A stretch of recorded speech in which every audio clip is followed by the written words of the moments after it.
Hello there. Today, I'd like to return to the alphabet with you in the Sounds Curious A to Z of cocktails and explore the letter B. This is the second part of an occasional series where I lead you on a light-hearted journey through a range of interesting drinks and the fascinating stories behind them.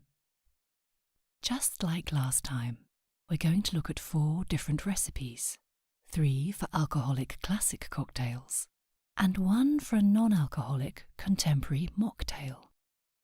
As usual, there'll be a selection of accompanying images on the video, but there's no need for you to look at them if you don't want to. If you prefer, you can just close your eyes, relax, and let my voice guide you. So, welcome to the letter B. The first cocktail we're going to explore is an indulgent classic, the Brandy Alexander. This is a digestif, which means it's best drunk after dinner, and the reason for that is because it's rather like drinking a dessert in a glass. Featuring equal parts of brandy, cream, and creme de cacao liqueur, the Brandy Alexander has a delicious chocolate and cream flavour and a rich texture. But take care. This is a devious drink, which starts off like a smooth milkshake, but ends with a hefty kick as the brandy sets in. The history of the Brandy Alexander goes back to the early years of the 20th century, when its direct ancestor, the Alexander, or Alexandra as it was sometimes known, was invented. This early version featured gin rather than brandy, and there are various legends about who invented it and why. One theory states that it was created as an advertising gimmick by a New York barman called Troy Alexander, while a different theory was promoted by the acerbic critic Alexander Walcott, who was convinced it had been named in his honour. However, the earliest reference to an Alexander dates back to a 1915 edition of the Philadelphia Inquirer, which states that the head bartender of the local racket club invented the cocktail in celebration of the baseball pitcher Grover Cleveland Alexander. It's not known precisely who first had the brilliant idea to replace the gin with brandy, but at some point in the 1920s, the Brandy Alexander emerged, and since then, it's developed a colourful cultural history. It plays a rather notorious role in the 1962 film Days of Wine and Roses, as the cocktail that first lures an innocent teetotaler, played by Lee Remick, down into a path of alcoholism and ruin. In real life, it was known as the favourite cocktail of the Beatles star John Lennon, who was once thrown out of a Los Angeles nightclub for bad behaviour after drinking 1 too many Brandy Alexanders, while the playwright Tennessee Williams purportedly drank one every morning while he was writing his celebrated play A Streetcar Named Desire. However, for me, the individual I associate most closely with this rather louche cocktail isn't a real person at all, but a fictional character, Anthony Blanche. Blanche is a marvellously observed eccentric in the Evelyn Waugh novel Brideshead Revisited. He's a flamboyant aesthete who sashays around Oxford in colourful robes and is described by the narrator, Charles Ryder, as waxing in wickedness like a Hogarthian page boy. Today, it's easy to dismiss the character of Blanche as an over-the-top gay stereotype, but he's actually one of the few characters in the novel who seems to be clear-sighted about the world around him. While his affectations are perhaps rather cliched, he's courageously authentic in his homosexuality, at a time when it was still a crime punishable by prison and hard labour. And he also recognises the darkness that lurks beneath the surface charm of the Flight family and warns Charles Ryder against it. He's my favourite character in this classic novel, and he's also an avid drinker of Alexander's. In the book itself, Anthony Blanche refers to his favourite tipple simply as an Alexandra, but in the iconic 1981 TV adaptation of the book, it is Brandy Alexander's that Blanche drinks with great gusto. He's brought to life vividly on screen by the actor Nicolas Cage, and in one memorable scene, he orders 4 Brandy Alexanders, 2 for himself and 2 for Charles, then proceeds to drink all 4 of them, one straight after the other.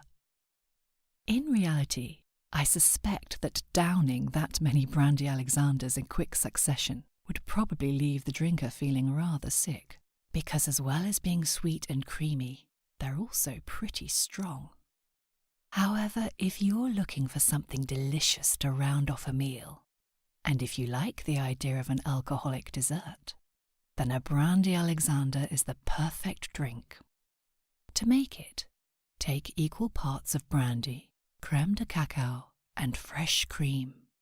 Shake together vigorously over ice, then pour into a martini glass and sprinkle with a faint dusting of powdered nutmeg. I'll only add that the vehemence of your shaking should be governed by how sweet your tooth is. A quick cursory shake will result in a sweeter, thicker drink, while a longer and more robust shake will dilute the sweetness slightly and create a slightly thinner consistency. Our second B cocktail is another famous classic, the Bellini. This glamorous sparkling drink is the signature cocktail of Harry's Bar in Venice, which was a mecca for writers and artists during the mid-20th century. The bar was founded by Giuseppe Cipriani in 1931, and the legend goes that while he was working as a bartender in a Venice hotel, he lent 10,000 lire to one of his customers, a wealthy young American called Harry Pickering, whose funds had been cut off by his parents. 2 years later, Harry returned to Venice and repaid the loan 5 times over, giving Cipriani the money he needed to open up his own bar, which he named after his generous customer. The Bellini was invented by Cipriani in the following decade in order to take advantage of 2 ingredients that are produced in the northern Italian region: white peaches and Prosecco. White peaches differ from standard yellow peaches, not just because of the colour of their flesh, but also because they contain less acid, which gives them a sweeter, more perfumed flavour.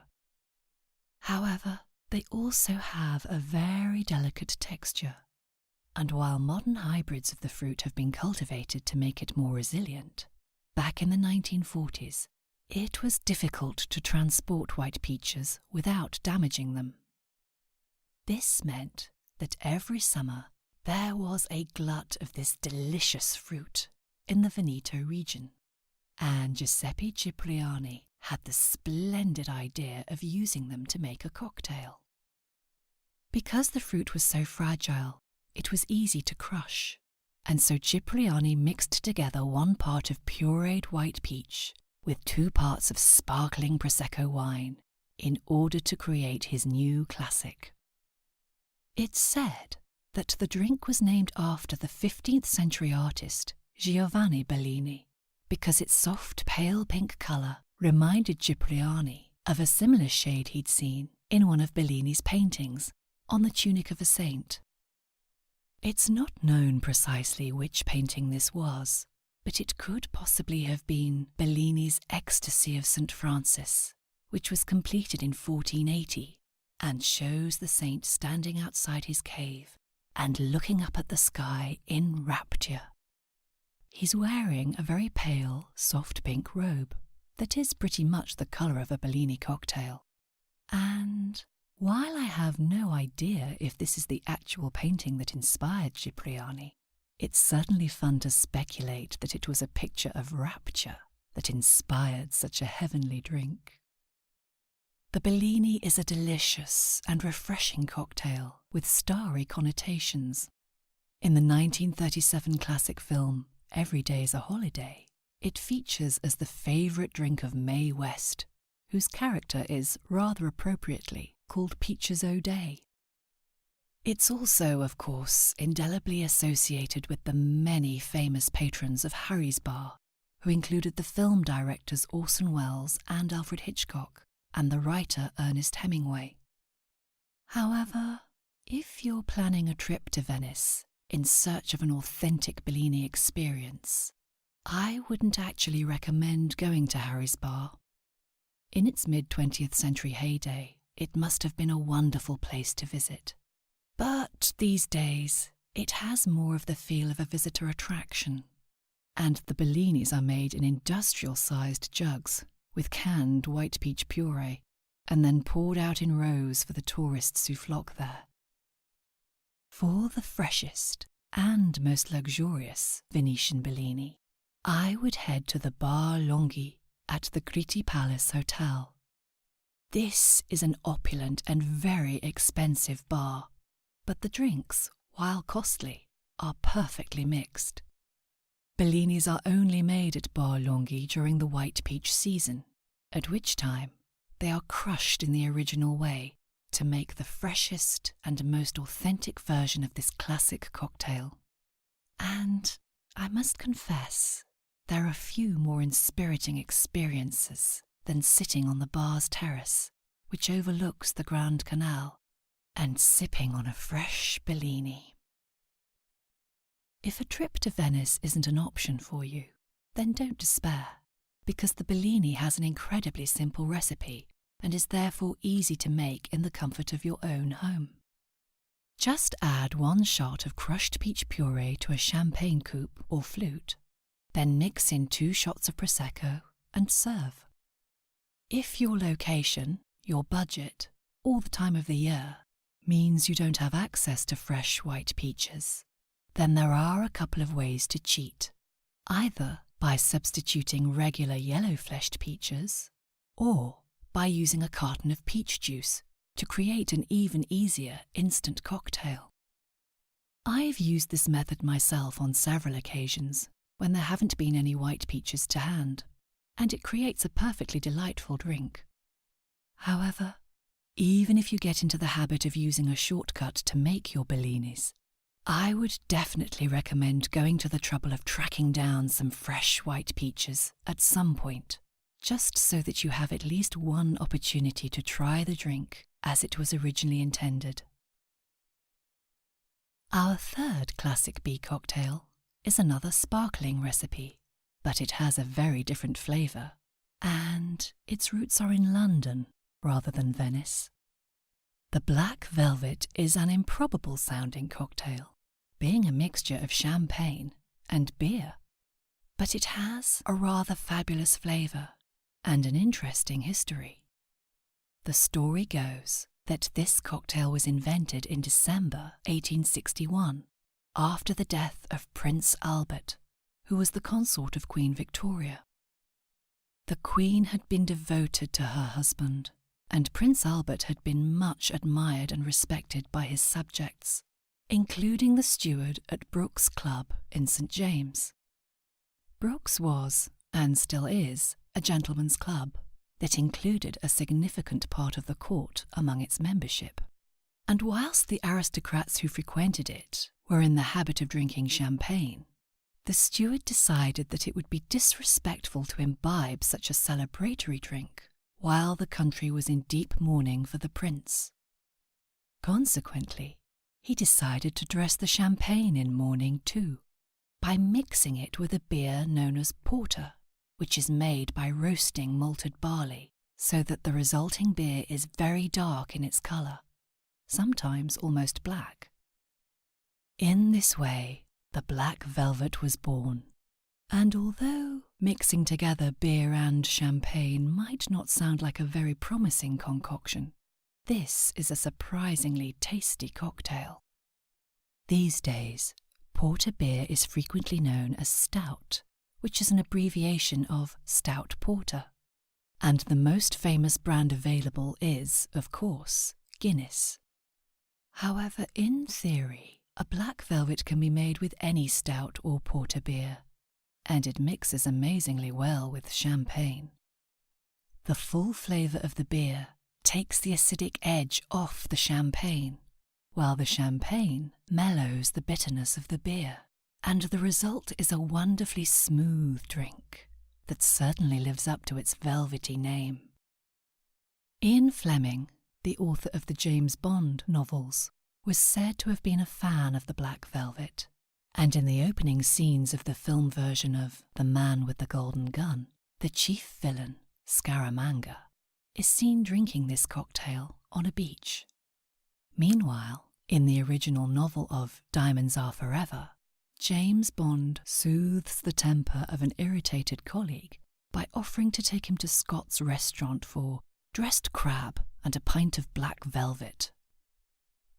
Black velvets are said to go particularly well with seafood, as both champagne and stout are traditional accompaniments to oysters. However, I would also recommend one as a beautiful alternative to a Buck's Fizz or a Bellini to have with a lazy Sunday brunch. To make this cocktail, simply fill a flute halfway with champagne, then top up with porter or stout. If you pour the stout over the back of a spoon, you can layer the two ingredients in the glass to create a two-tone effect. Or you can mix them together to create a frothy, dark cocktail. Either way, a black velvet is eminently drinkable.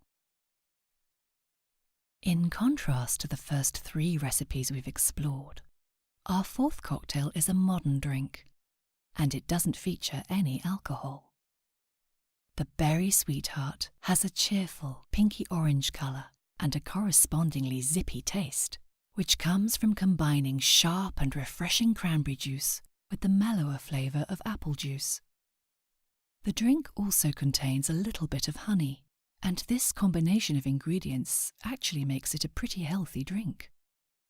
It's perhaps a good one to try in the deep midwinter when you need a little extra pep and vitality. Or you could try mixing up a pitcher for Valentine's Day if you're looking to celebrate with a fun and appropriately coloured alternative to alcohol. To make a Berry Sweetheart, mix together 3 parts of chilled cranberry juice, 3 parts of chilled apple juice, and 1 part of runny honey.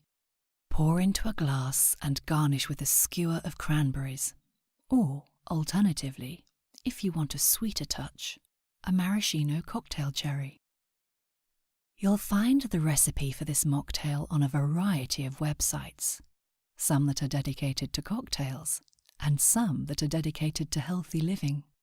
But as far as I know, the earliest reference to it appears in the Marin Illustrated Bartending Guide, which was first published in 2005.